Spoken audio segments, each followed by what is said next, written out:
그리스도 안에서 사랑하는 성도 여러분, 이동훈 목사의 성경의 세계 시간입니다. 오늘은 네피림의 발견이라는 제목으로 목회 수상을 공유하고자 합니다. 네피림이라는 단어가 나오는 것은 성경 두 곳입니다. 첫째, 창세기 6장 4절에 당시의 땅에는 네피림이 있었고 그 후에는 하나님의 아들들이 사람의 딸들에게로 들어와 자식을 낳았으니 그들은 용사라 고대의 명성이 있는 사람들이었더라 라는 부문이 있고, 민수기 13장 32절 33절에 이스라엘 자손 앞에서 그 정탐한 땅을 악평하여 이르되 우리가 두루 다니며 정탐한 땅은 그 거주민을 삼키는 땅이요 거기서 본 모든 백성은 신장이 장대한 자들이며, 33절 거기서 네피림 후손인 아낙 자손의 거인들을 보았나니 우리는 스스로 보기에도 메뚜기 같으니 그들이 보기에도 그와 같았을 것이니라. 이와 같이 창세기 6장 4절과 민수기 13장 32절 33절을 제가 불렀습니다. 이것이 성경에 기록되어 있는 네피림에 관한 두 성경 구절입니다. 여기에 네피림은 장대한 자들이라고 했는데 그 장대한 자들에 대한 설명을 조금 독특하게, 문자 그대로 덩치 있는 사람이라는 뜻도 있지만은 좀 더 고대 문명의 특징들을 가지고 있는 어떤 자들이라는 것으로 보고 있다는 제 입장을 조금 지금부터 이제 말씀해 드리겠습니다. 우리가 가까이 두고 읽고 또 읽으며 끊임없이 묵상하고 마음판에 새기는 성경에는 그럼에도 불구하고 설명이 잘 되지 않는, 혹 설명을 시도를 해도 학문적이거나 신앙적 입장에 따라 달리하는 것들이 제법 몇 개 있다.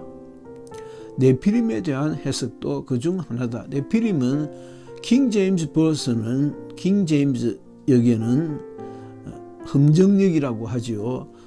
네피림은 험정역에서는 거인들로 번역되었는데 현대어판에는 그냥 네피림으로 쓰기도 하는 성경들이 몇 나왔다. 그러면 네피림은 무슨 뜻일까?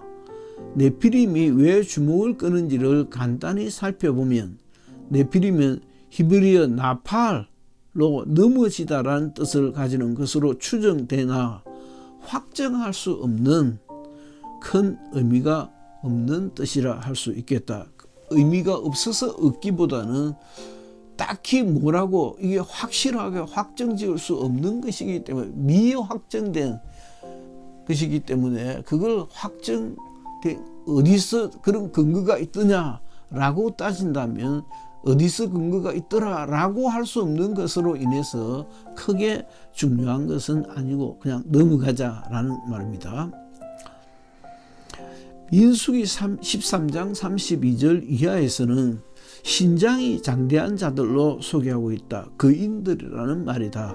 성경학자 중 어떤 이는 천사와 사람 사이에 태어난 존재라고도 하나 구약성경 20장 34절 35절에 근거하여 천사는 생산하지 못한다는 성경의 가르침을 볼 때 별로 바람직한 해석이라 하지 않겠다.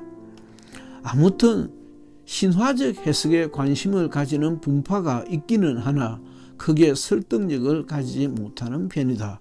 우리가 여기서 문제 삼는 것은 김기동 목사께서 당신의 해석에서 영적 인간 이전의 비영적 존재로 단순히 육체의 숨만을 가진 네피림이라는 존재를 언급하셨다는 점이다. 이를 두고 어떤 이는 이중창조론이라고도 하나 시므온과 그를 따르는 어느 누구도 이중창조론이라는 용어를 사용한 적이 없다는 것을 우리는 기억해야 할 것이다. 남 흉보기 좋아하는 사람들이 실없이 가져다 붙인 말로 보인다.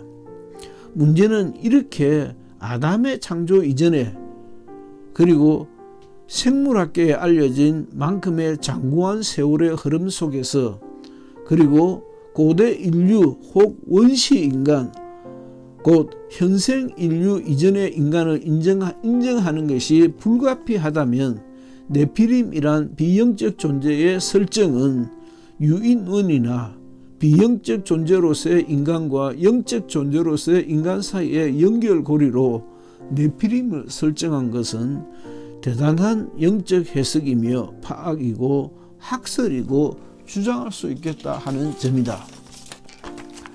아무튼 시므온은 참 대단하다 라고 하는 점이죠. 네피림을 그렇게 해석하면 창조론과 거의 현생 인류라고 보기 어려운 고대 인류와 현생 인류와의 괴리의 상당 부분을 해소시킬 수 있을 것으로 본다.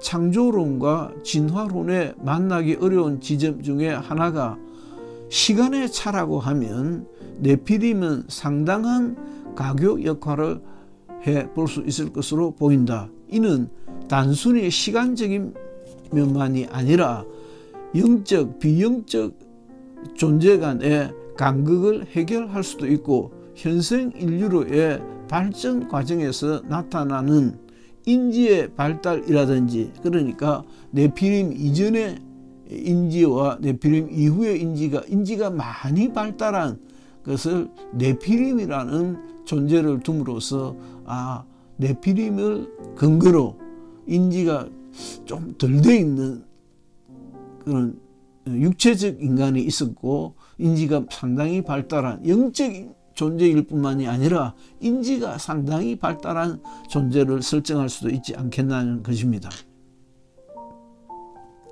무엇보다도 진화론적 통찰과 생물학적 발전 사이의 큰 괴리 등 많은 부분을 해결할 수 있어 보인다는 점이다. 이를 두고 1차적으로 인간에 대한 영적 해석이라는 두루뭉술한 의미의 영적 해석 이상의 비록 추정이기는 하지만 과학적 해석, 생물학적 해석, 현대적 해석과의 과도한 괴리 등을 일거에 해소시킬 수 있겠다는 생각이 든다. 이에 대한 과학적 검증이나 증빙 자료의 확보 등은 당장은 아니라도 과학의 발전을 기대하며 미뤄둘 수도 있지 않을까 생각하는 것이다. 여태까지의 과학적 발전으로도 설명되지 않는 많은 것들이 이후에 확인되고 증빙되는 경우가 얼마든지 우리 주위에 많이 있었다는 것은 사실이다.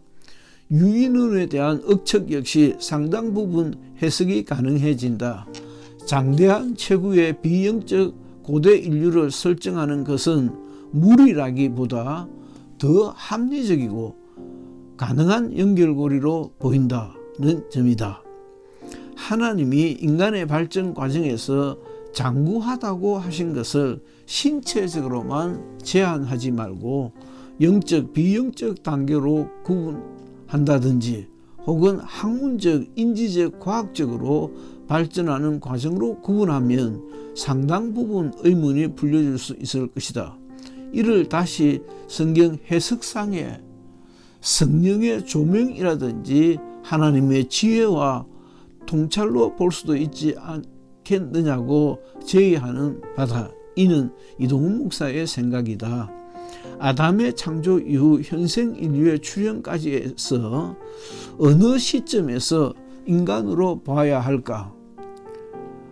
완전히 털로 뒤덮여 있는 원숭이 비슷한 유인론으로서의 인간마저도 단계를 거쳐 진화 발전되어 온 것을 인정하지 않을 수 없다고 한다면 어느 시점에서의 네피림 같은 사닥다리를 설정하는 것이 더 어울려 보이는 것이 사실이지 않는가?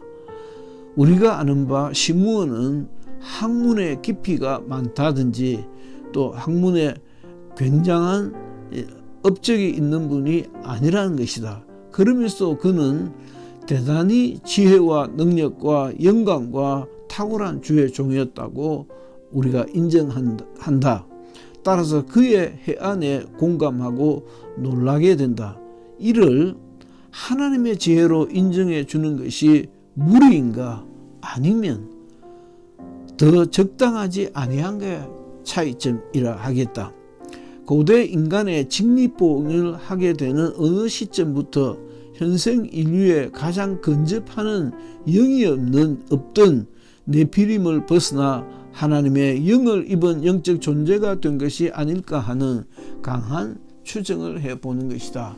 그러니까 장구한 세월이 흐르고 그리고 네피림이라는 존재가 설정이 되면서 그러니까 그 브릿지로 중간 다리를 설정해 주면서 그 다음으로 영적 존재로 넘어갔다라고 보면 좀 더 설득력이 있고 성경에도 보다 더 가깝지 아니한가. 이를 시므온께서 네피림이라는 단어를 비영적 존재로 해석하면서 상당 부분 해결했다라고 보는 것이 그렇게 배 아프게 생각할 것이 아니라 오히려 좀 긍정적으로 생각해 보자는 제자된 이동훈 목사의 생각이었습니다.